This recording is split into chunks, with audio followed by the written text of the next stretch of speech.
వంటి రీతిలో సమాధానం చెప్పినటువంటి పరిస్థితి అయితే స్పష్టంగా కనపడుతుంది. ఓకే. మోహన్ రెడ్డి గారు, గుడ్ మార్నింగ్ సార్.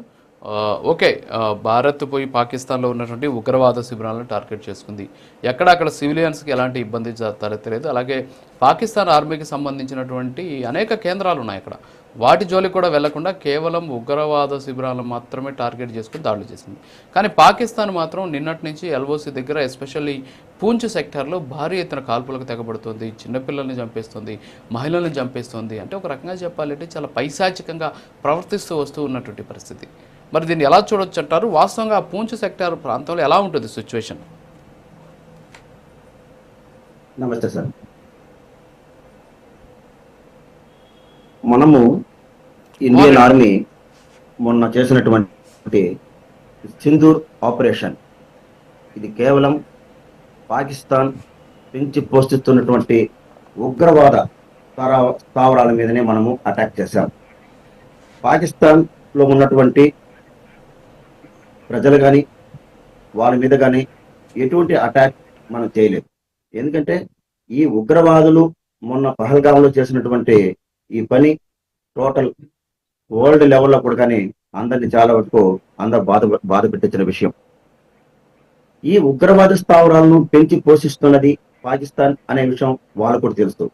దానికి నిరూపణ నిన్న ఒక ఉగ్రవాది చనిపోతే వాళ్ళ నేషనల్ ఫ్లాగ్ వాళ్ళ మీద పెట్టి వాళ్ళ సెల్యూట్ కొట్టడము, ఆర్మీ ఆఫీసర్స్, పోలీసులు, పలు రకాలైనటువంటి రాజకీయ నాయకులు రావడము, దీనికంతా మనకు ఒక విట్నెస్ గా కనపడుతూనే ఉంది. ఉగ్రవాదులను వాళ్ళు పెంచి పోషిస్తున్నారు కాబట్టి వాళ్ళకందరికీ సపోర్ట్ గా నిన్న వచ్చి నిలబడ్డారు.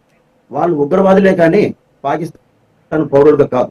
ఎందుకంటే వాళ్ళకి మానవత్వం ఉండదు, వాళ్ళకు ఎటువంటి ఇదే లేదనమాట. మొన్న పహల్గాంలో జరిగిన పరిస్థితి చూస్తే మనల్ని భారతదేశంలో ఉన్న ప్రతి ఒక్కరిని, వాళ్ళు ముస్లిం కానీ క్రిస్టియన్ కానీ ఇండియా కానీ కొంతమందో ఏదో ఆపోజిట్ గా మాట్లాడారే కానీ అందరినీ కూడా కానీ కలత చెందించిన విషయం. ఇప్పుడు ఈ పూంచ్ సెక్టర్ లో వీళ్ళు ఆర్మీ మన మీద ఆర్టిలరీ బాంబ్స్ కూడా వేస్తున్నాయి, కాల్పులు కూడా చేస్తున్నారు. ఇది ఎంత మాత్రం సమంజసం కాదు. మనం ఆల్రెడీ మనకు లైన్ ఆఫ్ కంట్రోల్ కానీ టోటల్ గా ఇండియా పాకిస్తాన్ మన కాల్పుల విరమణ అనే ఒక ఒప్పందం ఉండి దాన్ని ఎప్పుడు కానీ మనం ఇండియా దాన్ని మనం వర్తిస్తుందే కానీ పాకిస్తాన్ ఏ రోజు కూడా కానీ లైన్ ఆఫ్ కంట్రోల్ దగ్గర ఎప్పుడు కూడా కానీ ఈ కాల్పుల విరమణను ఏ రోజు వాళ్ళు దాన్ని నిర్వర్తించింది లేదు. ఎప్పుడు కాల్పుల విరమణ పేపర్లోనే ఉంటుందే కానీ వాళ్ళు ఎప్పుడు చూసినా మన ఇండియన్ ఆర్మీ మీద సైచన్ గ్లేసియర్ లో కానీ, ఈ బెటాలిక్ లో కానీ, కార్గిల్ లో కానీ, పూంచ్ సెక్టర్ లో కానీ, ఈ బార్డర్ ఏరియాలో వాళ్ళు ఎప్పుడు చూసినా ఏదో ఒక విధంగా మన మీద కాల్పులు చేస్తూనే ఉంటారు. ఏమన్నా అడిగారు అంటే మీ ఇండియన్ ఆర్మీ మా భూభాగంలోకి చొచ్చుకొని వస్తామని ఒక ఫాల్స్ స్టేట్మెంట్ ఇస్తారు.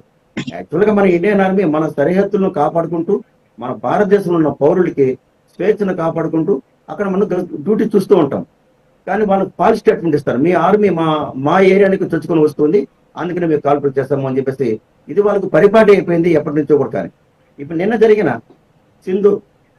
ఆపరేషన్ సింధూర్ కూడా కానీ దాన్ని మనము పాకిస్తాన్లో ఉన్న పౌరుల మీద మనం చేయలేదు. లైన్ ఆఫ్ కంట్రోల్లో పాకిస్తాన్ ఆక్యుపైడ్ కాశ్మీర్ ఏరియాలో మాత్రమే ఉగ్రవాద స్థావరాలు మాత్రమే మనం అటాక్ చేశాం. ఉగ్రవాదాన్ని తుదిముట్టించాలని చెప్పేసి not only India but also every country of in India, total world అందరూ కూడా కానీ ఉగ్రవాదం రూపం మాపాలని చెప్పేసి ప్రతి ఒక్కరూ ఉన్నారు. ఉగ్రవాదం అనేది ఒక ఇండియాకి ఒకరికే కాదు, అన్ని కంట్రీలకు ఉన్నాయి. ప్రతి ఒక్క కంట్రీలో ఉగ్రవాదం ఉంది. కానీ మనకు ఉండే ఉగ్రవాదులు పాకిస్తాన్ నుంచి చొరబడి వచ్చేవాళ్ళు. ఇలా చూస్తే వాళ్ళకి ఇప్పుడు చైనా కూడా కానీ మనకు ఒక వన్ కైండ్ ఆఫ్ మనకు అది కూడా శత్రువే. వాళ్ళు పాకిస్తాన్ కూడా కానీ నిన్న రాడార్ కూడా కానీ వాళ్ళు ఇవ్వడము, అది కూడా పనిచేయకపోవడము, ఇది మనకు సహజంగా మనం ఇండియాలో కూడా కానీ చైనా వస్తువులకి ఎక్కడైనా మనం కొన్నాము అంటే నో గ్యారంటీ అంటారు. నార్మల్ చిన్న వస్తువు కొంటేనే, ఒక పెన్ కొంటేనే, సెల్ కొంటేనే నో గ్యారంటీ చెప్తున్నారు అంటే వాళ్ళు రాడార్ ఇచ్చేస్తే అది కూడా ఏదో ఒక బొమ్మలాగా వాళ్ళకి ఇచ్చి ఆడుకోని చెప్పేసి దాన్ని నమ్మి వాళ్ళు పాకిస్తాన్ వాళ్ళు ఏదో మా దగ్గర రాడార్ ఇచ్చేసి ఉన్నది, నేను ఏదో చేస్తానని చెప్పేసి చాలా సంతోషంగా ఉండడము, అది కూడా పని చేయకుండా పోవడం.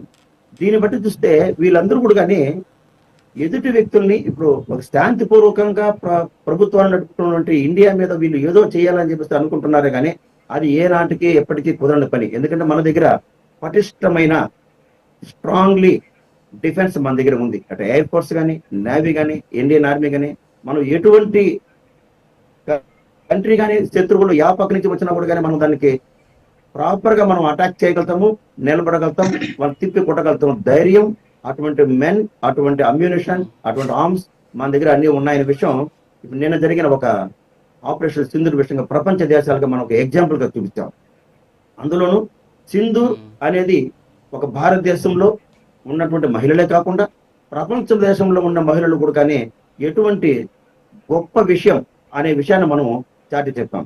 మనం మన దగ్గర ఉన్న కర్నల్ కురేషి మేడం కానీ, అటువంటి వింగ్ కమాండర్ సింగ్ మేడం కానీ, వీళ్ళ ద్వారా మనం దాని ఒక ఆపరేషన్ సక్సెస్ చేపించి లేడీస్ ద్వారానే భారతదేశంలో ఉన్నటువంటి లేడీ ఆఫీసర్స్, ఆర్మీ ఆఫీసర్స్ కూడా కానీ ఎంత పటిష్టంగా, క్రమశిక్షంగా, ధైర్య సాహసాలతో ఉంటారనే విషయం మనం పాకిస్తాన్ కు చూపించాం. అలాగే వరల్డ్ లో ఉండే అన్ని కంట్రీలకు, అన్ని ఆర్మీ కూడా కానీ, డిఫెన్స్ కూడా కానీ చూసే విధంగా మనం చేశాం. కాబట్టి ఈ పాకిస్తాన్ కూడా కానీ ఉగ్రవాద సంస్థలు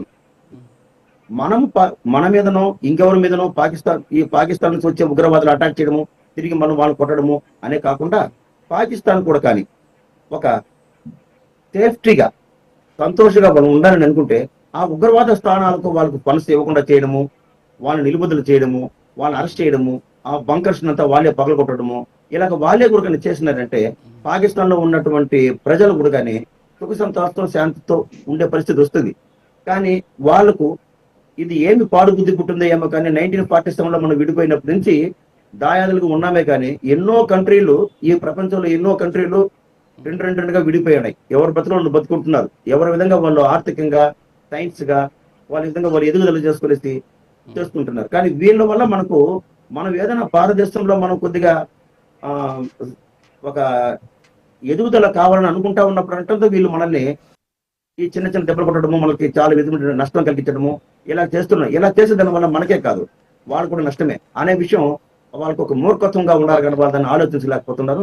వాళ్ళు కూడా కానీ పాకిస్తాన్ లో ఉండే ప్రజలకు కూడా కానీ అన్ని విధాలుగా వాళ్ళని మంచిగా పరిపాలన చేసి వాళ్ళని ఆర్థికంగా, సైంటిస్ట్ గా బాగా అభివృద్ధి కావాలనే విషయం అనే విషయంగా ఆలోచించుకోకుండా ఎప్పుడు చూసినా ఏదో వచ్చిన ఫండ్స్ అంతా వచ్చి ఈ ఉగ్రవాదులకు ఇచ్చి ఇండియాలో వెళ్ళేసి నువ్వు ఏదో ఒకటి అలజడి సృష్టించు, వాళ్ళ మధ్యలో అలా చెయ్యి, ఇలా చెయ్యి అని చెప్పేసి చేయడము ఇది చాలా పెద్ద పొరపాటు. ఇప్పటికైనా కూడా పాకిస్తాన్ ఈ విషయాన్ని గ్రహించాలి.